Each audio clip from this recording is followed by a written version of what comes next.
तो फिर रेल मंत्रालय टिकटें क्यों बुक कर रहा था?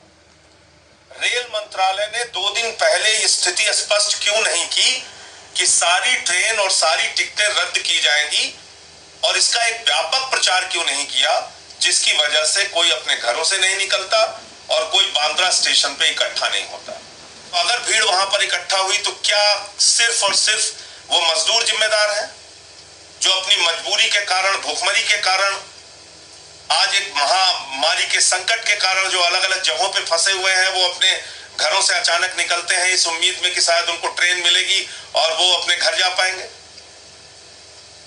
इसमें क्या इन रेलवे के अधिकारियों की कोई जिम्मेदारी नहीं? और मुझे बहुत अफसोस होता है, बहुत दुख के साथ, तकलीफ के साथ ये बात कहनी पड़ती है कि जब भी कोई ऐसा मामला आता है उसमें कोई ना कोई हिंदू मुसलमान का एंगल खोजने का काम हमारे तथाकथित टीवी के योद्धा, मीडिया के वीर खोजना शुरू कर देते हैं। और शर्म की बात तो यह है कि उसमें भी हिंदू मुसलमान का एंगल देने की कोशिश कर रहे हैं। बांद्रा स्टेशन के पास कोई मस्जिद है, उसको दिखा के कि मस्जिद के पास लोग कैसे इकट्ठा हुए, और ये क्या कर रहे हैं हम लोग? ये किस तरह की सोच पैदा कर रहे हैं समाज में? और तमाम वो वरिष्ठ पत्रकार, तमाम वो जागरूक लोग, तमाम वो मीडिया से जुड़े हुए नाम जो 25-30 साल से पत्रकारिता कर रहे हैं, ऐसे लोग हिंदू मुसलमान की भावना फैला रहे हैं कि बांद्रा की मस्जिद के पास भीड़ इकट्ठा हो गई। अरे भाई, गुजरात में जब सूरत का मामला आता है, वहां आगजनी होती है, हिंसा होती है, मजदूर विद्रोह में सड़क पर उतरते हैं, उस खबर को आप नहीं चलाते। जय हिंद साथियों, कल से टीवी चैनल्स पे खबर चल रही है कि बांद्रा में भारी संख्या में लोग इकट्ठा हो गए। उसके पहले सूरत में आप लोगों ने देखा होगा, तमाम मजदूर सड़कों पर उतर आए, उन्होंने वहां पे आगजनी की, टायर जलाया और अपना विरोध प्रदर्शन किया इस बात को लेकर कि उनको मजदूरी नहीं मिल रही है, इस बात को लेकर कि उनके मालिक उनको तनख्वाह नहीं दे रहे हैं, उनके खाने का, उनके राशन का इंतजाम नहीं है। इस कारण से सूरत में भी परसों 2-3 दिन पहले वहां पर भी एक विरोध प्रदर्शन हुआ। फिर कल हम लोगों ने देखा महाराष्ट्र में, मुंबई में, फिर सूरत में, अहमदाबाद में, हर जगह पे विरोध प्रदर्शन हुआ, लोग सड़कों पे आए। लेकिन इस पूरे मामले को समझना होगा कि वास्तव में ये क्यों हुआ, इसकी वजह क्या है। क्या अकेले इसके लिए वो मजदूर जिम्मेदार हैं जो सड़कों पे उतरे? क्या इसके लिए वो तमाम लोग जिम्मेदार हैं जो भीड़ की शक्ल में अलग अलग जगहों पे इकट्ठा हुए? या फिर इसमें कोई जिम्मेदारी दूसरे विभागों की भी बनती है? इस बात को थोड़ा देखना पड़ेगा। कल आप लोगों ने देखा होगा, खबरें चली और बताया गया कि 39 लाख टिकट रेलवे ने बुक किया। जब से लॉकडाउन लगा तब से लेके कल तक जो आंकड़े सामने आए हैं, उसमें लगभग 39 लाख टिकट रेलवे ने लोगों के बुक किए 15 तारीख के बाद के, क्योंकि 15 तारीख से लॉकडाउन खत्म होना था। पहले की घोषणा के अनुसार, प्रधानमंत्री जी की घोषणा के अनुसार 14 अप्रैल तक लॉकडाउन था, 15 अप्रैल से खुलना था। बाद में तमाम परिस्थितियों का जब आकलन किया प्रधानमंत्री जी ने, तो उस लॉकडाउन को बढ़ाया। लेकिन ऐसा नहीं है कि लॉकडाउन अचानक बढ़ा दिया। आपको याद होगा 12 अप्रैल को प्रधानमंत्री जी की तमाम मुख्यमंत्रियों के साथ एक बैठक हुई थी। उस बैठक में वो कॉन्फ्रेंस कॉल हुई थी और उस कॉन्फ्रेंस कॉल के जरिए जो बात निकल के आई थी वो टीवी चैनल्स ने भी चलाया था और लगभग सभी जानकार, समझदार लोगों को ये बात पता चल गई थी और एक माहौल सा बन गया था कि लॉकडाउन बढ़ेगा, क्योंकि राज्य अपनी चिंता जता रहे थे, क्योंकि अलग अलग राज्यों ने बताया कि उनके यहाँ कोरोना के केसेस बढ़ रहे हैं और लॉकडाउन बढ़ाने की जरूरत है। अलग अलग राज्यों ने अपनी चिंता जताई और उसके बाद प्रधानमंत्री जी ने इस प्रकार का संकेत 12 अप्रैल की मीटिंग में दिया कि ये लॉकडाउन बढ़ाया जाएगा। अब मेरा सवाल ये है कि अगर देश के प्रधानमंत्री और मुख्यमंत्री की बैठक से यह संकेत साफ तौर पे जाहिर हो रहा है कि लॉकडाउन 15 तारीख के बाद भी आगे बढ़ेगा, ये संकेत जाहिर हो रहा है कि लॉकडाउन और आगे बढ़ाया जाएगा, तो फिर रेल मंत्रालय टिकटें क्यों बुक कर रहा था? रेल मंत्रालय ने 2 दिन पहले स्थिति स्पष्ट क्यों नहीं की कि सारी ट्रेन और सारी टिकटें रद्द की जाएंगी, और इसका एक व्यापक प्रचार क्यों नहीं किया जिसकी वजह से कोई अपने घरों से नहीं निकलता और कोई बांद्रा स्टेशन पे इकट्ठा नहीं होता? लेकिन वो आदेश क्या था वो मैं आपको पढ़ के सुनाना चाहता हूं। 12 अप्रैल को, जैसा मैंने आपको बताया, कि मुख्यमंत्रियों की और प्रधानमंत्री जी की मीटिंग हुई। उस मीटिंग से साफ संकेत जाता है कि लॉकडाउन बढ़ाया जाएगा। ये 13 अप्रैल को रेलवे के एक अधिकारी हैं, ए मालेश्वरा राव जी, जो डिप्टी चीफ कॉमर्शियल मैनेजर हैं।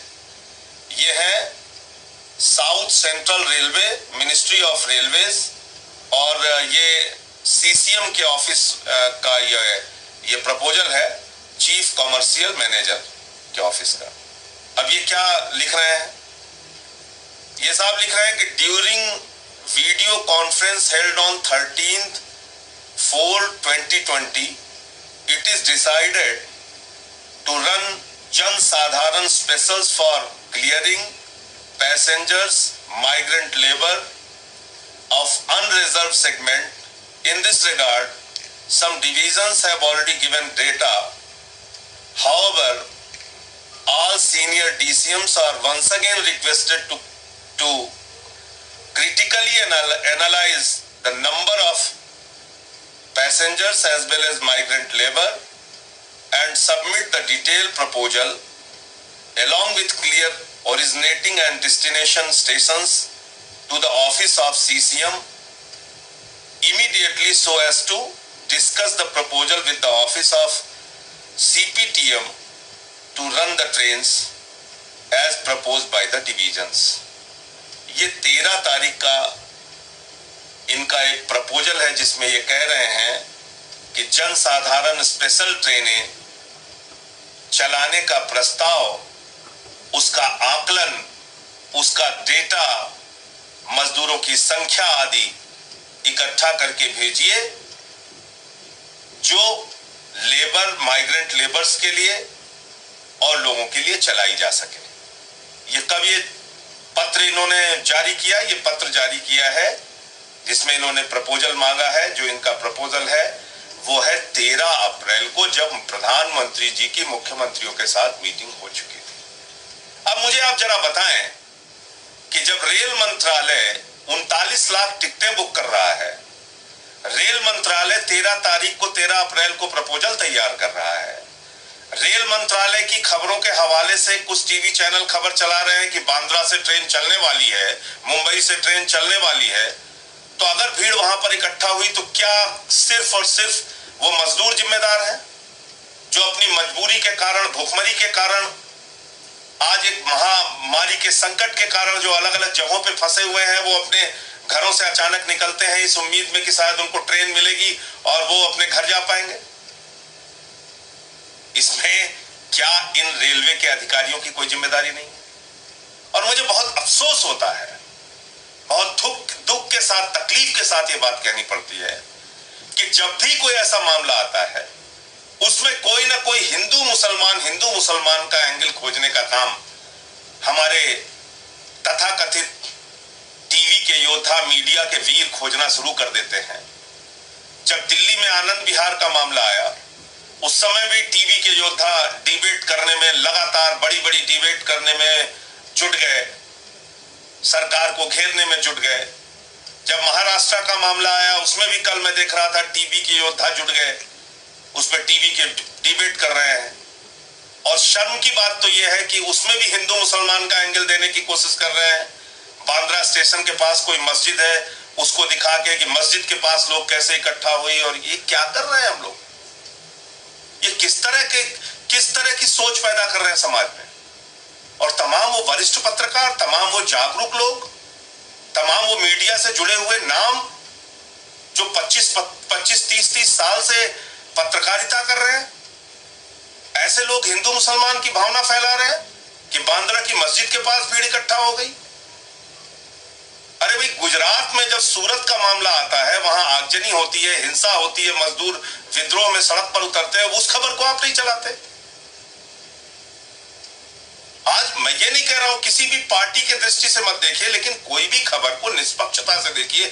दिल्ली का मामला हो, महाराष्ट्र का मामला हो, गुजरात का मामला हो, एक चश्मे से देखिए। मजदूर के सामने रोटी का संकट है, भूख का संकट है, उसकी उस समस्या का समाधान कैसे किया जाएगा, उनको नौकरी से ना निकाला जाए ये बात कैसे सुनिश्चित की जाएगी, उनको 2 वक्त की रोटी मिल सके ये बात कैसे सुनिश्चित की जाए, उनको भरोसा कैसे दिलाया जाए कि वो अपने अपने घरों में रहें और अपने घर जाने की जिद ना करें, जिससे ये संकट और आगे फैल जाए। इस बात के लिए उनको कैसे समझाने का प्रयास किया जाएगा। बजाय इसके पूरा का पूरा मीडिया इस बात में लग जाता है कि इसमें हिंदू मुसलमान का क्या एंगल है। और जब खबरें गुजरात की होंगी तो वो टीवी पे उतनी प्रमुखता के साथ नहीं दिखाई जाएंगे। जब खबरें दिल्ली से जुड़ी हुई होंगी या महाराष्ट्र से जुड़ी होंगी, उसको पूरी प्रमुखता के साथ टीवी पे दिखाया जाएगा और उसमें हिंदू मुसलमान का एंगल खोजा जाएगा। जब गुजरात की खबर होगी तो मीडिया गजनी मोड में चला जाएगा। मुझे लगता है इस प्रवृत्ति से बचने की जरूरत है।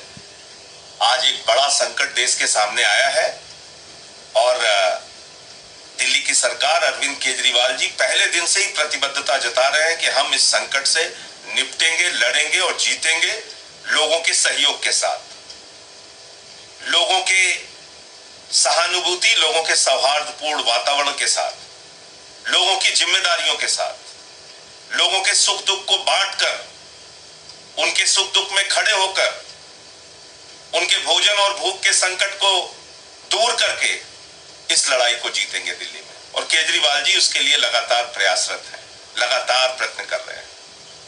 लेकिन उन्होंने भी चिंता जताई कि भाई इस मौके पर, इस संकट की घड़ी में इसको हिंदू मुसलमान का रंग मत दीजिए, इसको हिंदू मुसलमान के चक्कर में उलझाकर इस पूरी बीमारी और इस महामारी के संकट को गलत दिशा देने का प्रयास मत कीजिए।